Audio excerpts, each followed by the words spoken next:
Hey, welcome. I'm so excited that we're talking today because I'm hearing this a lot lately, and it happens usually in different times of the year. Sometimes it happens towards summer, it happens towards the springtime when people have been homeschooling for a while, and it's pretty normal.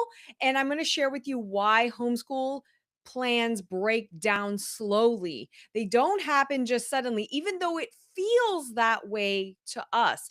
And I'm going to share with you today why that happens and the solutions that normal people do to try and fix it, which is totally normal, totally reasonable, and why usually that doesn't work. So, here's what made me think of this is I had a conversation in a group setting where moms, and they were all homeschool moms. We were talking, and one mom just said, I feel like we've just been off. I feel lost. I feel like what used to work is not working now. And it's just so overwhelming. I don't know what to do because we were doing fine and now we're not. And I feel like we're in this place where everything shifted and I don't know where to go from here. And all the moms in this call were just like, "Yeah, I totally get it." Cuz we've all been there. And usually it's totally normal because what happens is that guess what? Your family dynamics shift over time. In families that have multiple kids, you have kids developing at different wavelengths, right? So they're changing their developmental stages at different times, and every one of those changes the way your family works and your family dynamics, your family rhythm. They're ready for different things. They're not what used to be excited about. They're not excited about anymore. The things that are motivating them are not motivating them anymore, or they're ready for something else, right? Just whatever the case is, any dynamic change. We're also talking about family dynamic changes in like getting a new puppy or having another baby or having a job change or moving or taking care of a sick family member. All of those things are going to throw us off of our groove. And we're going to be looking around like, oh man, I don't know what to do now. I see this so many times. This mom was just a perfect example of what I see all the time in families that I work with and families that I see on social media that are just like, I don't know what to do. We are in a new space and what are we? I'm totally lost. We are out of our groove. We're not doing things correctly or in not correctly, but things in the way that we used to that worked. And I'm just frustrated and overwhelmed. This is so common. It's so common. Have you ever felt like that before? I know I have on many different occasions, and it's when, you have those things happen, you have to think about for us, it feels all of a sudden. It feels all of a sudden, and we're like, whoa, what happened? Wait a minute. Yesterday we were doing this, and today it's not working. Sometimes that can happen for various reasons, trauma, lots of different things where it's sudden, but that's really not very common. Typically, what happens is that it's slowly breaking down and things are shifting. Our plans are not working because things have been shifting in your family dynamics, and you didn't notice it until it was that moment where you're like, "Holy moly, we're what happened? What just happened here?" And that's the moment where you notice it, so it feels like it's all of a sudden. Do you know what I mean? It feels like it's all of a sudden, but actually, it's been happening for a while. You just didn't realize it. Okay. This is so, so, so common. And the typical fixes are repost, I see posts on social media like, we need a new curriculum. We need a new curriculum. We need our curriculum isn't working anymore. Or you see those families that are like, we tried lots of different curriculums and we just need to find one that fits. I'm always telling you that that is never, ever, ever the problem. That's never the problem. If you've tried many different curriculums and you can't find the one curriculum, that's because there's a lot more going on than just curriculum. Also, sometimes when we get into this place, where it's just you're feeling overwhelmed, you're feeling lost, and you feel like, I don't know where to go from here. I don't know how to fix a situation, but here's what I do know from our own experience. So these reactions are totally normal based on our what we know about school and our experience in school, things like that. So choosing a new curriculum is one of those things. It's totally normal to think, it must be the curriculum. We'll just pick a different curriculum. Another thing that parents try to do is that they try to s- tighten up the schedules. They try to create more structure or more incentives. And external incentives are never what we're about if we're trying to raise lifelong learners. But it's natural for us to want to think that that's a solution and to try that first. It's totally normal. That's what we were taught to do in school. That's what we were taught by most of our parents, is to have these incentives, right? So, and school does that big time. I mean, big time, right? The incentives of grades. Your grades are so important, right? And so this is important for us to think about. That's our normal tendency to do these things. But what it does is it applies pressure, not only to us, because we're already feeling it, because man, we're all out of whack. I don't know what happened. We're in this place. What happened? And so we apply pressure to ourselves and to our kids. And what happens when there's pressure? I talk about this all the time. It lowers love of learning for everyone. And then when love of learning lowers, you get higher frustration, more complaining, less motivation, and more frustration for everyone. And it just keeps on this cycle. It's really normal. I've seen it all the time.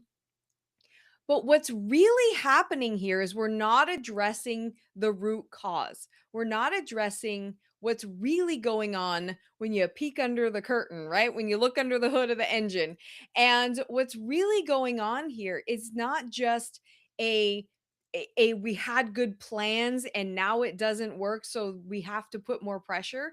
What happens is that, typically speaking, home and this might resonate with you a lot, and just open your brain, just open your heart and feel me right now, because this is some real truth that most parents don't even know to look for. It's not our faults. We didn't even know to look for it. But what's happening is that when we started homeschooling, whenever we started homeschooling, we created a plan, and that plan worked really well for that season of our life. But our plan couldn't adapt to the new season because now we need a new plan. And we're lost as to, oh my gosh, how do I put this plan together? And that's the problem. Because if we keep having to reinvent the plan because it doesn't adapt and grow with our family, what we're missing is the continuity, the underpinning, the foundation of our road. So it's like we're going down the road, we're laying the path, right? For our homeschool journey, we're laying this road, we're dropping the asphalt, it's going, we got this section that's really smooth, and we're going, and then all of a sudden there's like a dip in the dirt. And we're like, "Wait a minute, hold on. The ground that the road was laid on was not prepped properly." And so that when we go through there, we're trying to lay this path, and it's got bumps, and pretty soon we're off in the weeds. You know what I'm saying? We're off in the weeds, and it can feel so frustrating because we're trying to get back on the road. We're trying to get back to this road. We're trying to lay the path to get back to this road. But the road, the foundation of the road, what's underneath the road hasn't been prepped. The foundation is our culture, the through line of the messages that we're sending, the inspirational culture that we create that can adapt to changes in our kids, changes in our family routines, family dynamics. Not to say that we don't have plans, because we need plans. It's very important to have plans, but we have to lay the plans on top of a solid foundation, clear path. And that through line, that clear road, that dirt that's all prepped and beautiful and flat is getting us, even though it's got curves and twists and turns, we can deal with that because it is ultimately leading to our end goal, that adult that we're trying to raise. Do you see how that's different? See how that's a little bit of a shift in our thinking that, yes, we do need plans for right now. But if we don't have that foundation, we don't have that clear path that can that machine that clears all the path for us and lays all the dirt and makes it all smooth. If we don't have that, then what we're doing is we're going to get off in the weeds, and then we're trying to get back, and then we get back for a little bit, and then we're off in the weeds again, and we're getting off. It's really not going to guarantee that we're getting us to that end goal, that adult that we're trying to raise, that lifelong learner, that leader, that person that's prepared for success in whatever they do, that's an adult that's independent and capable. That's what we're talking about. Does that make sense? I see this problem all the time. It is everywhere. And it's totally normal because when we went to school, what did we think? When we went to school, we had, and even those of us who were teachers, we didn't have a through line. We didn't have anybody laying the groundwork of a clear path. They talked about that, but it didn't actually ever come to fruition. What we did was we laid curriculum on top of bumpy ground, and we're trying constantly to get the kids back on track, to get the kids on a groove in our family, unit moving together. In school, it was our class, our standards, right? That were supposedly the through line, but standards don't actually fit all of our kids, and they're not ready for each standard at the specific grade level that it says they're supposed to be in quotations, right? So that is what we have to do for our kids, and we have the opportunity to do in our homeschool. We have to start with the dirt. We have to start laying that culture, that foundation, so that when we do have dynamic changes, we do have developmental changes, we can shift and adapt, and we're not losing ground. We're not losing productivity. We're not getting in that place where we have to go rebuild love of learning again. I've done this with our culture through trust me, I was in the weeds. I was in the weeds. If you haven't heard about my weeds, go back and listen to episode number 1 in our podcast. It's only in the podcast, Homeschool Success with Cami Wanis. Only there. And that episode shares exactly what happened and how we got off in the weeds.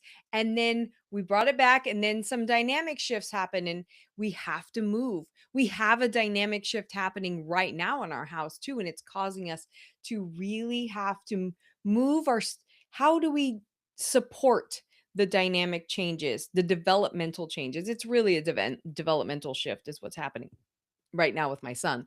But what you can do and what we've done is we've laid the culture so those dynamic shifts don't feel overwhelming. We can lay new plans on top of that.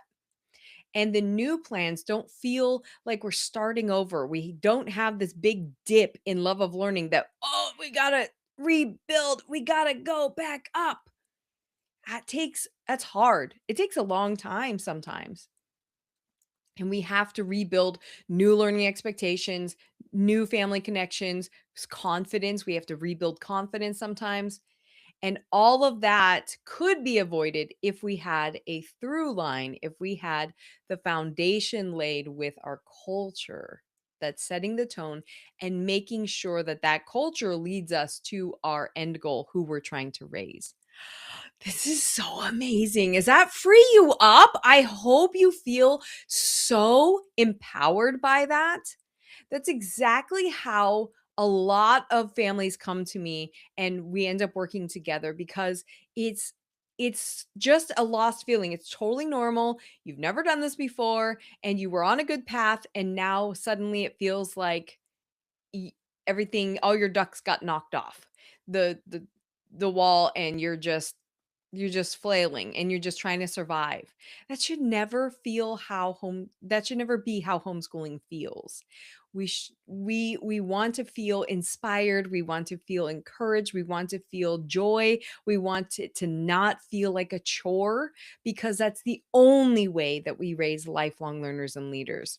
I'm going to leave you with a couple of things because what we're doing here is actually setting up a series. This is the first of the next few weeks. We're going to be talking about how this culture happens and how to develop lifelong learners and the long-term culture, that long-term path that can adjust and adapt with family dynamic, developmental changes, anything that comes in the way.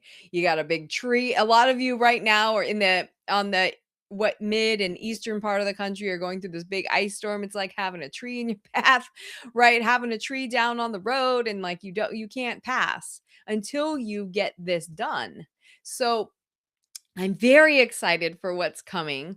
This is really, really, really something that's essential that most parents don't ever think about they even need because we got a plan. We're good. We're good until something shifts.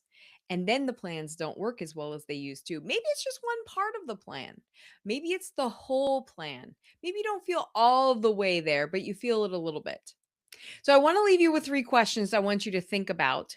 And over the next few weeks, I want you to tune in and just think about how we can develop that together, how we can really lay that foundation, that culture, so that you can make sure that you're set up for the long term, no matter what comes your way. And you know for sure you're going to raise lifelong learners and leaders and people capable, independent young adults, right? So these are the 3 questions I want you to think about. What used to work in your homeschool that doesn't fit quite so much anymore? What is that for you? Number 2, where are we forcing something and it feels hard? Because whenever you're forcing something, it's always going to feel hard. I've done it. Lots of other parents I've worked with have done it. Lots of other parents I talk to homeschool. We've all done it. There's where's that one part that feels hard that maybe didn't used to feel hard, or maybe it's a new thing that you've added, but it feels hard, or maybe you're just starting and it feels really hard because you don't have that through line. You don't have that foundation. Where is that? And where have our family dynamics changed or the kids' development has shifted that our homeschool hasn't adjusted to yet? This is exactly what this mom was talking about. And actually what she in talking with her more, it's more family dynamics and developmental shifts because there's just some scheduling things, there's some developmental shifts that these kids are growing and they're changing, and it's a new way of thinking that they have different needs now, and we just need to adjust to make sure that they have what they need and that they're being challenged, they're being supported, and that love of learning stays high. So, where has that happened for you? And so, this is not about doing more, not at all. It's actually about making sure that our homeschool is laid on the foundation that supports any shift and dynamic change that we have, any twist and turn in the road, but the road is getting us, we know for sure, to that independent, capable adult that we're trying to raise. So, next week, I'm talking about what happens when our kids either stop or maybe they never even owned their education. What happens when that happens? Because guess what? That is a significant after effect to this breakdown that I'm talking about. That's what happens. And maybe our kids never got that and they never owned it. They're just doing what they're told. And they're just, well, he doesn't complain about it. I mean, just does it. Or versus we us having an inspiring culture. There's so much amazingness and so much joy when kids own their own education and they are on that path to lifelong learners. So we're going to talk about that next week. I hope you tune in. If you liked or resonated with any of this, please share this with somebody else who could use it right now. And also, if you're watching this on YouTube, please subscribe. If you're watching this or listening to this on our podcast, please subscribe and follow. And please leave us a little review on Apple Podcasts because it makes a huge difference in our ability to reach more families. This is important information and it changes the entire trajectory of our homeschool experience and what our results are long term. I'm so excited. Let's take a little breath. Let's feel good about where we are right now and having a little bit of clarity. And I'll see you again next week.